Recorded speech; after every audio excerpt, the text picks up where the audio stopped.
Hello and welcome to Shaka Extra Time. I am Paul Ndiho. Joining me on set is Shaka Sal himself, aka the Kawale Kid. Hello, Shaka. Hello, Paul. How are you, my friend?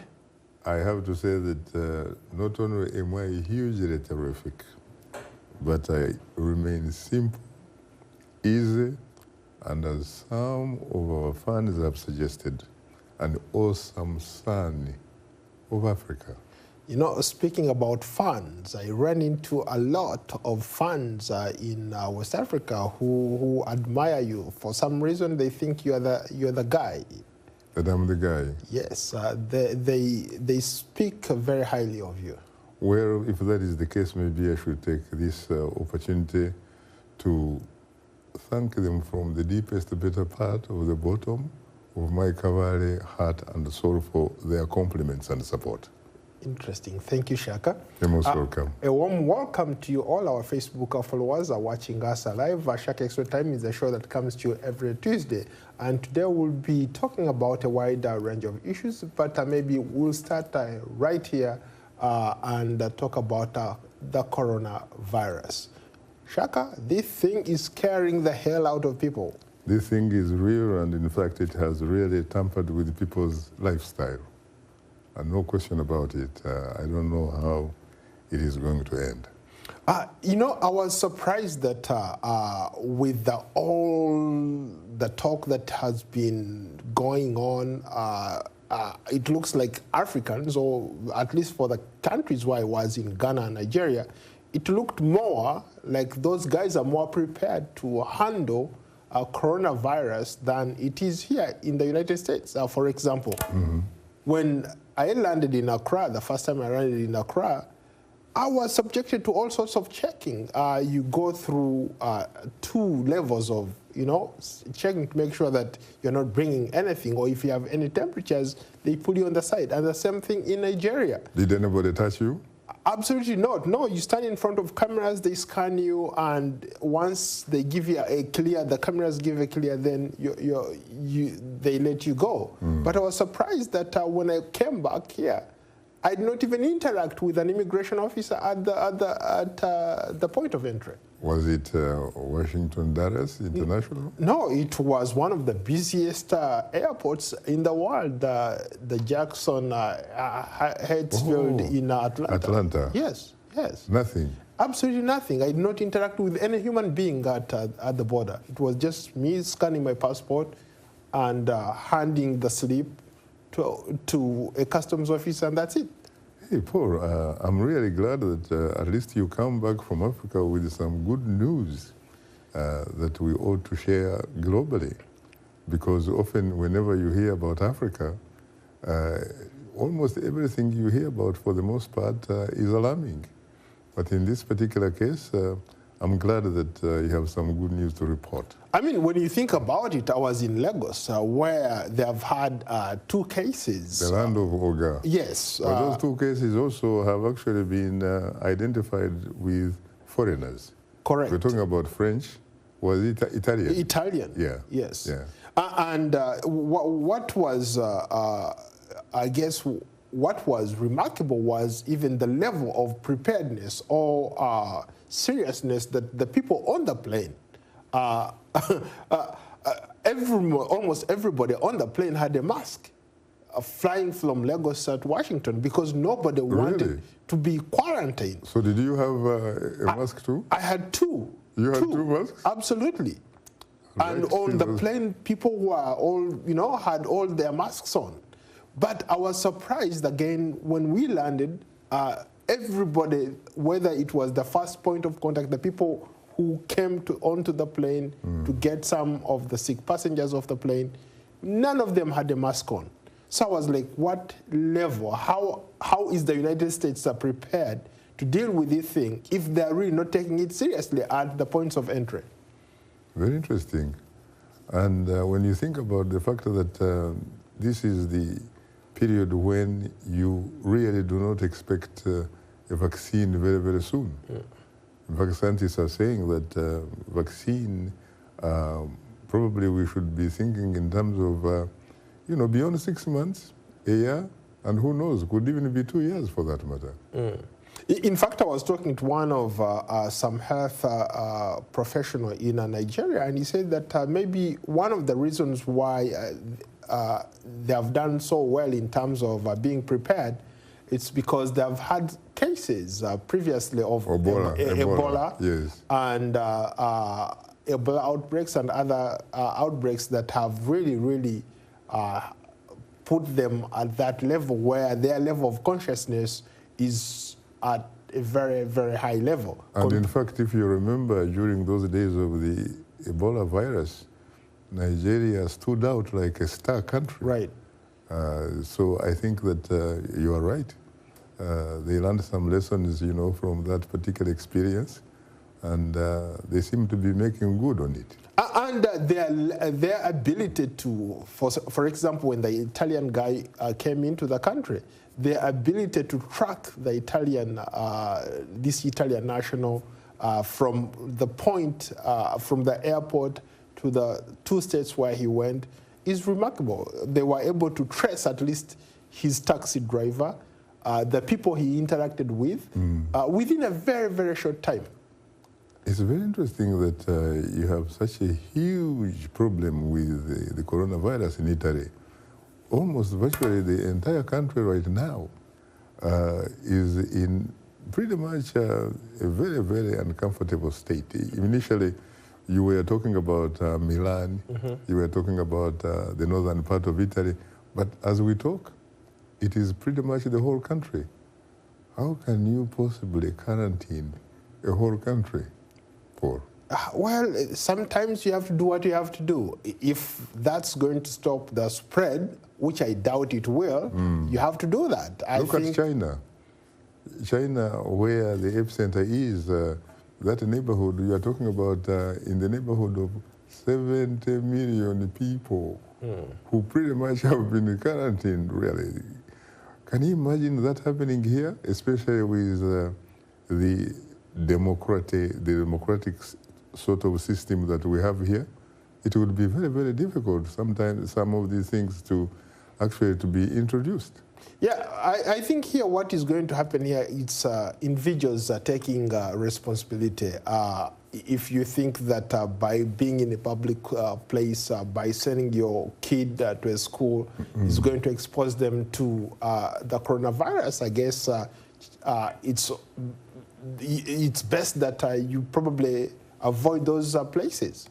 And also the municipal governments, county and state. Yeah, and this is where politics has to be put aside, and for all these cities, states and federal government to work together. And because if they don't do that, chances are that this thing will spread. It doesn't need any visa, Shaka. No, it does not need that, Paul. In fact, I think that everybody should pretty much take a cue from the leadership of scientists. Absolutely. This is a science thing.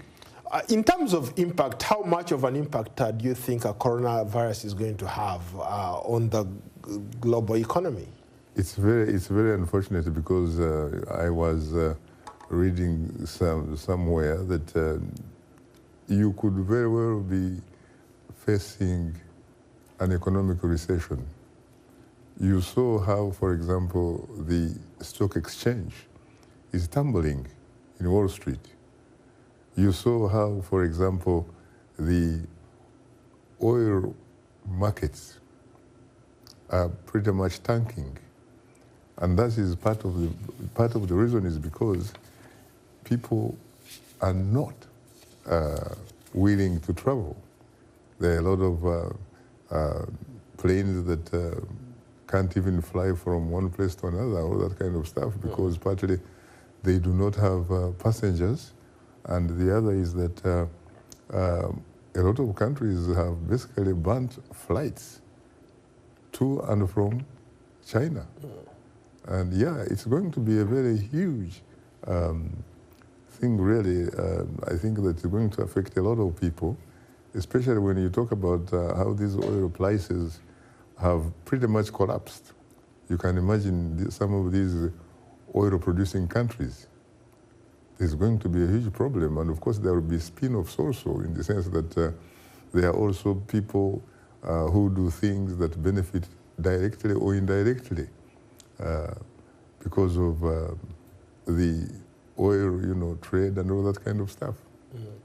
Let's go to our comments. Let's start with the Chais Idol.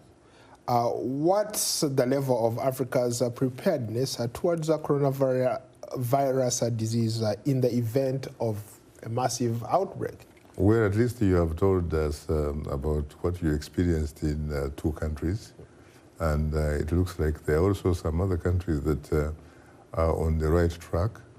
The problem is when it comes to treatment, I think it will be a huge problem because a lot of African countries have actually leaders who do not even have a sense of confidence in their own essentially medical care systems, to the extent that, Paul, they routinely go abroad, if not overseas sometimes, for medical checkups. And that means that they really do not sort of feel for the people that they are supposed to lead. One could, in fact, say that they are socially, in some ways, psychologically insensitive towards the people that they are supposed to lead. So I think, I hope that it does not reach a situation where you are going to need a vaccine. It does not need a situation where you are going to need certain drugs and all that kind of stuff, because it could really, cause some havoc. Africa has had very few cases compared to maybe Europe and Asia, but the numbers are rising. Some people have argued that maybe perhaps it's because it's still very hot in some African countries, especially like in West Africa. It's very, very hot around this time. Maybe that's why it hasn't spread so fast there. There are some scientists, in fact, who have debunked that theory, that assumption. What is likely to be the reason is probably because there is no testing, really. If there is no testing, how are you going to find out how wide it has spread? I think there is no testing, just like in the United States, for example. It's incrementally coming, the numbers are incrementally coming up as they test and all that kind of stuff. So I think the jury is still out. We spoke about how West Africa, at least 2 examples, Ghana and Nigeria, are like up there in terms of testing people coming in. But Festus here, Chuma, asks, is the East African member countries, are they prepared to battle coronavirus if it steps into its region? And we haven't had any case so far in East Africa. At least we haven't been told about it. This may very well also have a relationship with where some form of democracy is working, where there is some kind of a system that reflects openness and all that kind of stuff. Because the 2 countries you have actually mentioned have gone through a series of elections that at least are considered to be democratic. But when you go to East Africa, your work is cut out for you in terms of democratic adherence. When you go to East Africa, you go to Central Africa, you go to North Africa, and what have you, democracy becomes a very alien idea. And you not be surprising that, for example, when you go north, look at Tunisia, even though Tunisia recently has come into the democratic sector. Look at Algeria. Look at Egypt. Yeah. Those kinds of things, How about, this is a very interesting thought from Bo Sakina Sumbwa, Dear Shaka. The coronavirus is not a very serious pandemic like heart attacks and even normal flu. Even if it spreads so much, say in Africa, majority will still survive because it claims around 2 to 3%? Well, we really don't know the exact percentage as yet to be sure. But what we do know about is that it attacks the demographic, for example, that is relatively older and therefore whose immune system is virtually weak, or those that have some kind of illness condition. For example, diabetes. If you are, for example, suffering from diabetes, you pray to the Almighty that you don't come anywhere into contact with somebody who actually has been affected by that. So it is something that people should be really very, very careful about, especially, again, those who are old and those who have certain, illness conditions and all kind of stuff. At this point, what do you think the WHO should do? Well, I think that so far the WHO, the World Health Organization, seems to be doing a good job in terms of sensitizing, at least governments, so that they can pass on the message to its people and all that kind of stuff. I think that the gentleman from Ethiopia, the Director General of the World Health Organization, Dr. Petros, he seems to be doing a good job so far. Okay, I think that's a perfect segue. Let's move on to other things happening on the continent. Let's go to South Sudan. Do you think that the most recent peace agreement signed by the two rivals is going to hold any water, or it's just a question of time that the thing is going to fall apart? We really don't know.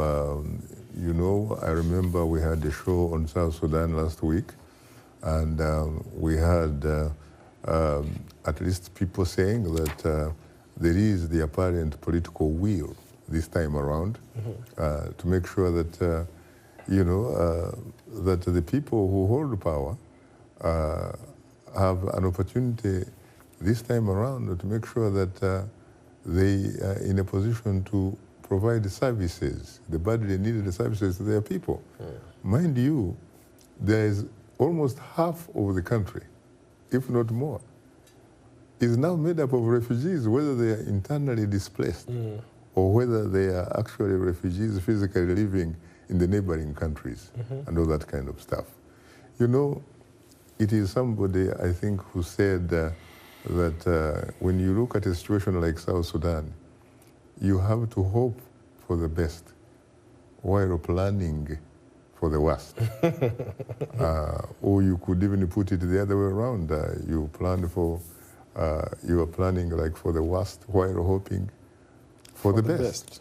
But I think that there should really be sufficient international pressure to make sure that the people that are holding positions of power, they did not simply sign a deal so that they could only share positions and that they can use these positions, in terms of vanity, about being patriotic to their stomachs, the stomachs of their families and friends and what have you. But that in fact, this power sharing is real. It gives them an opportunity to deliver the services that are very badly needed amongst their people. I mean, let's face it, it is a scandal, because you're talking about a country that became politically independent in 2011, after probably like 30 years of fighting, saying that Khartoum was discriminating against them and what have you. And here they are, with all the resources they have to boot for. It's not a country that is poor. It is a country that can turn whatever you call potential into reality. You have oil.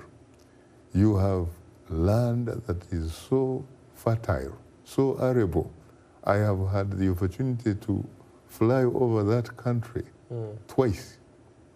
And frankly, you don't find any land under cultivation. Interesting. But part of it is because that country went through cycles of civil wars. In fact, civil wars were almost like permanent.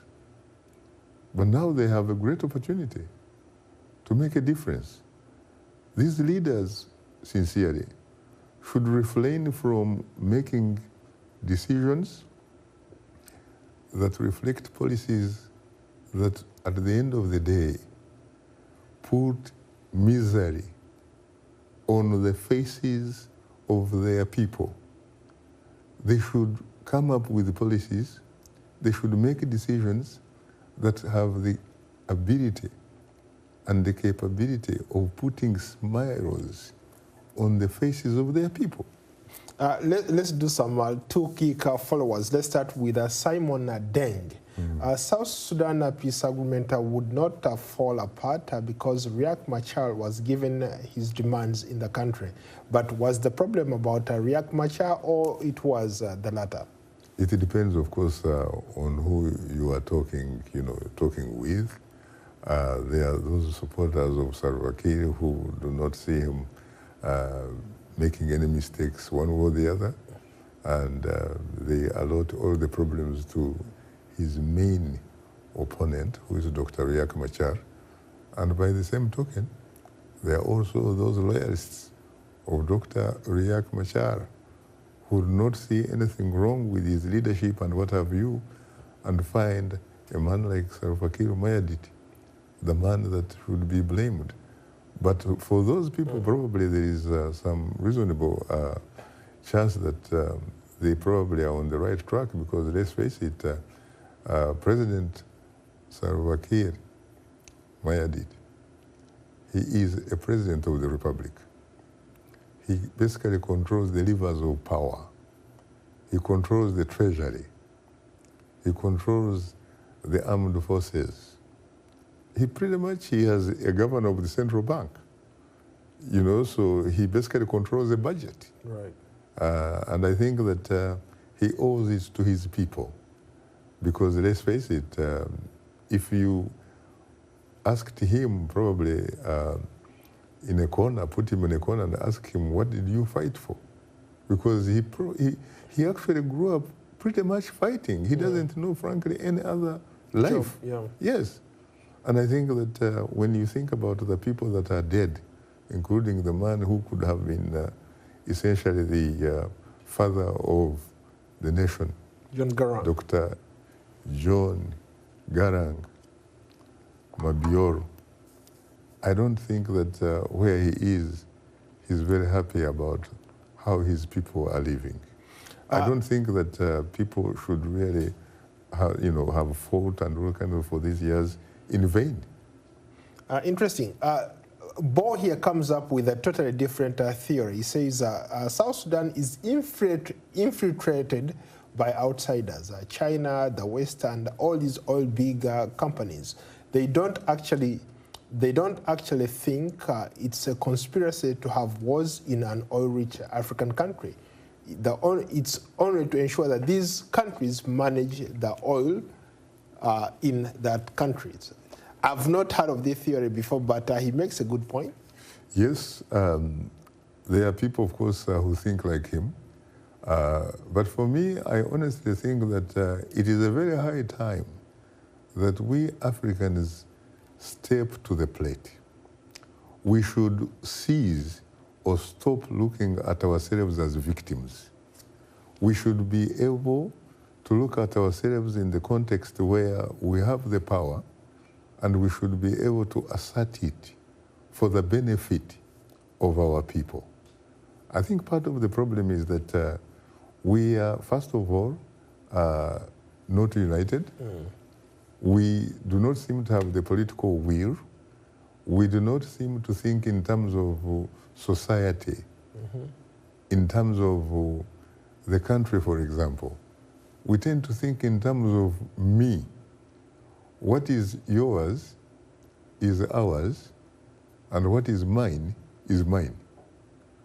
I think that we need to reach a point, sincerely, where we are able to trust one another.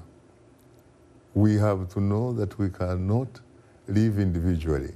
We are going to have to figure out a way of cooperating, because unless we trust each other and figure out how to live with one another peacefully, I'm afraid we may end up, in fact, perishing very, very foolishly.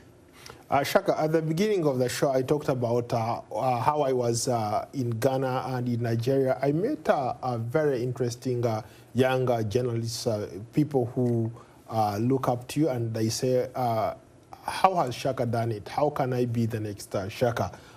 In fact, most of the people that I ran into spoke very highly of you. What is it that you've done? How can they climb on your shoulders rather, to see a little bit far?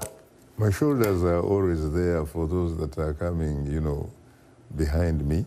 They are there for them to climb on, because they can, in fact, be sure that when they climb on my shoulders, they will actually see a little bit further than I.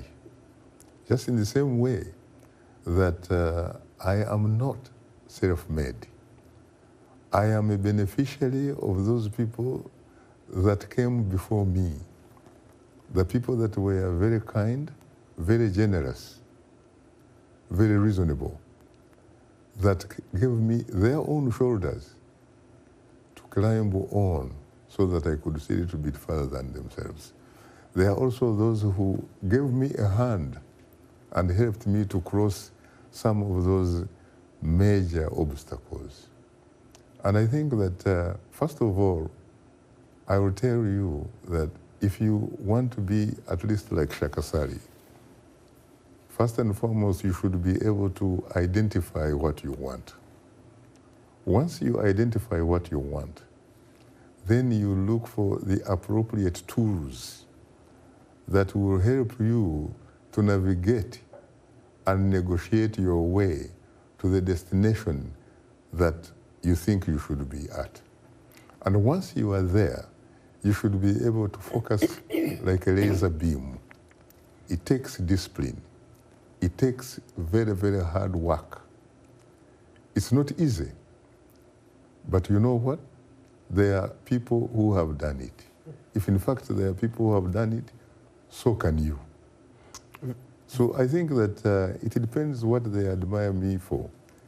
What did they tell you they admire me for?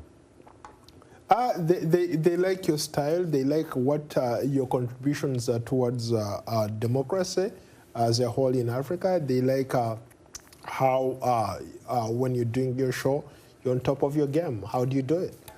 First of all, I was very lucky in the sense that I had what I would say is a very profound and deep and quality education.